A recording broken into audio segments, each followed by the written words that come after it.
Donc je mets les sous-titres. Je vois que ce que j'étais en train de dire, c'était pas ça. Okay. C'est pas ce qui s'est marqué. Et là, je comprends que vraiment, j'articule pas très bien.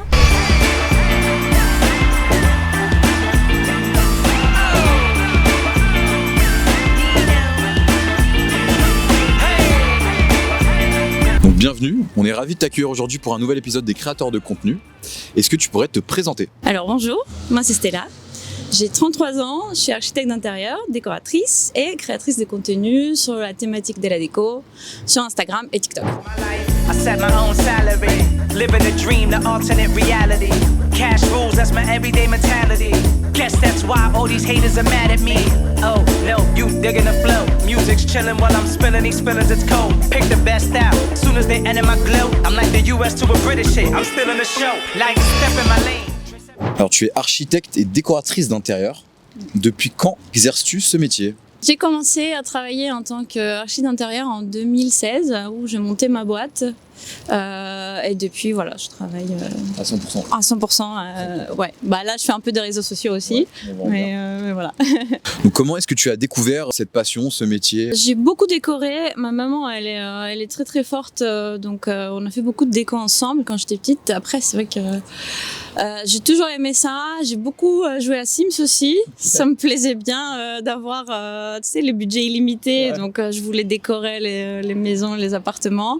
Et du coup c'est arrivé naturellement. C'est pas une décision que j'ai prise et je l'ai fait. Ouais. Est-ce que tu pourrais me donner un point positif et un point négatif de ton métier? Point positif, c'est que c'est un métier créatif, ça change tout le temps, donc on fait jamais la même chose.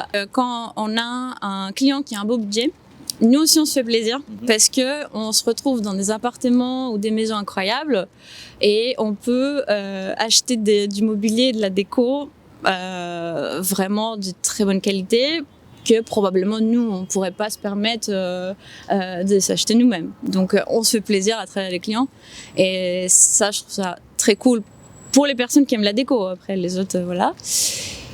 Et le point négatif, et je pense que c'est ça que tous les collègues ils vont répondre la même chose que moi, c'est quand les clients ils viennent et ils veulent tous la même chose. Ok, ouais. Parce qu'ils sont très influencés par une certaine tendance du moment et ils sont très fixés aussi sur leurs avis. Donc, par exemple, on a eu l'année carreaux de ciment et carreaux de métro, on a eu l'année papier peint jungle et c'est mieux de se laisser aussi porter par le projet et être à l'écoute du professionnel. Et comme ça, vous n'avez pas un intérieur qui ressemble à tous les intérieurs qu'on voit sur Internet. Est-ce que tu as une demande particulière qui revient souvent? Toujours à 90% du temps, c'est créer des pièces supplémentaires. Ok. On sait que le prix au mètre carré est très cher en France, donc on veut en avoir pour notre argent. Donc on veut créer des chambres en plus et aussi tout ce qui est aménagement des petits espaces. Surtout sur Paris, optimiser les espaces, les gens ils manquent de rangement, donc ils ont besoin de créer des meubles sur mesure et mieux optimiser. C'est pour ça que d'ailleurs ils font appel aux architectes, c'est très souvent le cas. Et aussi tout ce qui est moderniser des appartements, par exemple tous les appartements haussmanniens à la base ils ont des cuisines qui sont fermées. Et la demande du moment, enfin depuis quelques années, c'est de ramener la cuisine ouverte au niveau du salon et avoir un espace de vie autour de ça. Pour toi, qu'est-ce qui est primordial? C'est de savoir dessiner ou plutôt d'exercer le métier? C'est bien de savoir dessiner.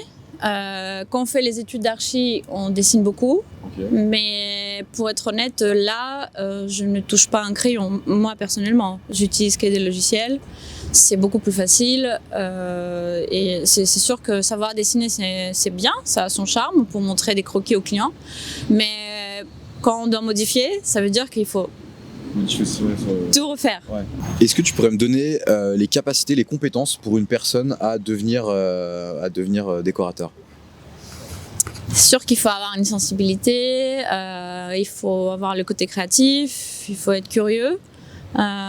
Il faut chercher à s'informer tout le temps sur ce qui se passe en ce moment, que ce soit en France ou à l'étranger. Et aussi, le plus important, je pense, il faut pouvoir se projeter à n'importe quel endroit, parce que souvent, on se retrouve dans des espaces, c'est des ruines, et il faut pouvoir se projeter.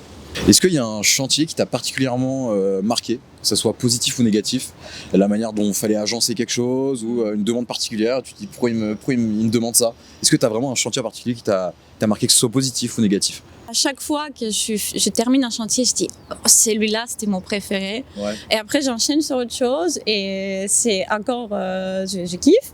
Donc là je vais parler d'un projet que je suis en train de faire actuellement. Les clients il m'a demandé d'accrocher des cadres, des miroirs au plafond, oui au plafond, c'est un restaurant, hein, c'est pas, oui, okay. C'est un wine bar. Hein.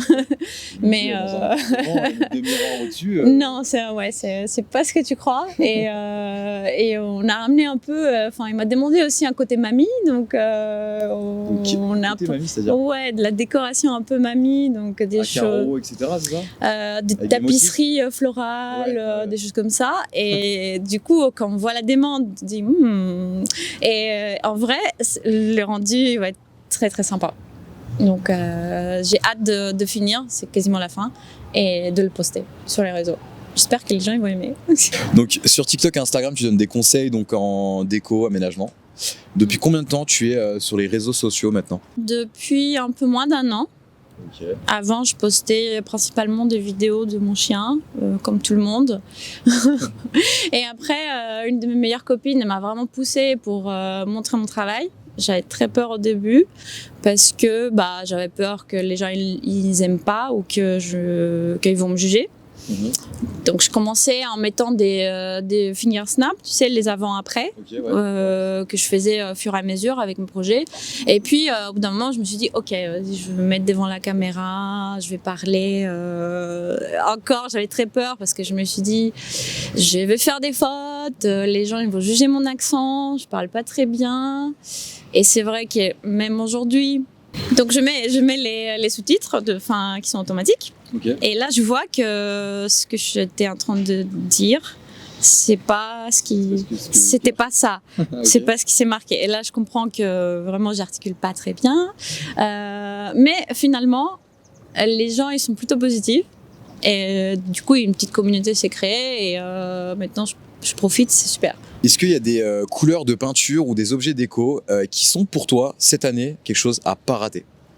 Alors déjà, il faut pas penser oui cette année il faut pas rater ça parce que on se met à acheter des choses que l'année prochaine on va les jeter, ils vont pas. Voilà. Mais ces dernières années, on part vers du mobilier qui est un peu plus en douceur. Des formes irrégulières, des courbes. On est très loin de meubles qu'ils étaient à la mode il y a quelques années, très stricts, très carrés, pointus. Donc voilà. Si vous voulez avoir une pièce qui va être tendance dans un petit moment, vous pouvez investir à une table aux formes irrégulières ou au piétement irrégulier. Okay. Voilà. Alors sur ton compte Instagram, tu proposes aussi des formations. À qui sont-elles destinées? Les formations. Alors la formation, c'est un projet qui me tient vraiment à cœur, que je suis en train de travailler dessus. C'est adressé aux personnes qui ont un projet perso. En gros, j'ai remarqué que j'avais beaucoup de DM avec des petites questions sur l'aménagement, sur les couleurs, comment accorder les couleurs, comment placer les choses dans l'espace. Je ne peux pas répondre à tout le monde, c'est compliqué. Mais je ne veux pas non plus facturer une prestation pour répondre à une petite question. Enfin voilà, c'est pas top. Donc je regroupais toutes ces questions-là et j'ai créé un manuel avec tout ce qu'on a besoin de savoir pour aménager et décorer une pièce proprement soi-même, sans l'aide d'un décorateur.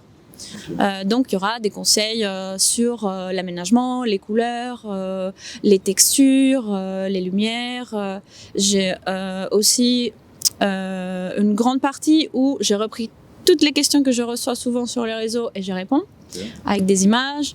Il y aura une petite partie feng shui, il y aura une petite partie home staging. Donc c'est plus pour les personnes qui ont un projet perso et qui ne savent pas par où commencer. Ok, bon en tout cas ça a été un plaisir de t'interviewer. Franchement moi j'ai appris beaucoup, je connais rien du tout en décoration. Et je voulais savoir, est-ce que tu as un petit mot pour la fin, pour toutes les personnes qui te regardent? Je passe chez For the Best. Mon métal me suit jusqu'au bout de la nuit, baby. Charbonne tout l'été. La pull up chez Watt sans faire un seul oui, baby. je le sais, je le vois.